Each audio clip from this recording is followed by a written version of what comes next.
What up, nerds? This is Grab Tops, and I'm just here to keep the streak. As usual, I put off doing this, but this time I only finished watching Collision here on Monday. I acted like a normal person, watched the World Series on Saturday, and then for the first time ever watched the Redzone channel for a while yesterday, culminating with actually watching the Jags game. I contemplated sending a rude text afterwards with the Tony Khan gif, but they can live with their own failures. Speaking of failures, right now the TNT, TBS, Trios, and Unified titles are in purgatory. We finally got the teams announced for Women's Blood and Guts. People were using the Women's Tag Tournament as reason for why we didn't have those teams announced. I have some news about who is in control about how those things are spaced out. Nobody forced AEW to build the women all summer, make some announcements, and then sit on their hands for a while. Now that we know about the Penelope Ford injury, which both invalidates my predictions, as well as likely carries a lot of the reasons about why things were up in the air, but it still feels really strange how the men's match came together and we instantly had teams within 12 hours.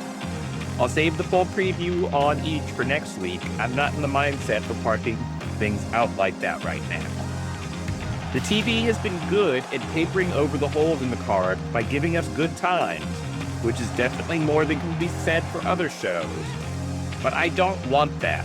I want the attention to detail that we got with the Hangman Samoa Joe costume segment given to the other divisions at least once a quarter.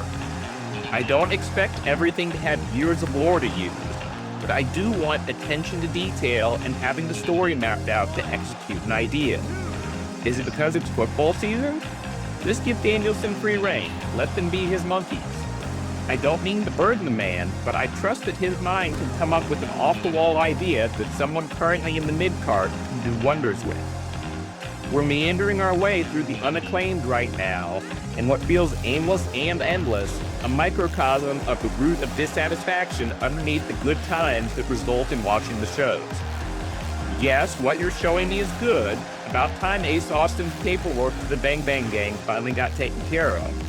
But there are so many people and things not being used that it gets annoying when the wrestling buffet only has the third of the trays with food in them, and even then some of it are repeats of Jell-O.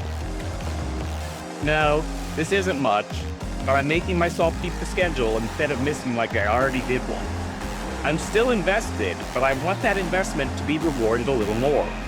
I don't think asking for more Castle Runners is too much when we were teased with so much more. Which, yes, I know they were back on Ring of Honor this week. Can we go a week without champions being matched against each other? Double Bold Dash says reset that clock.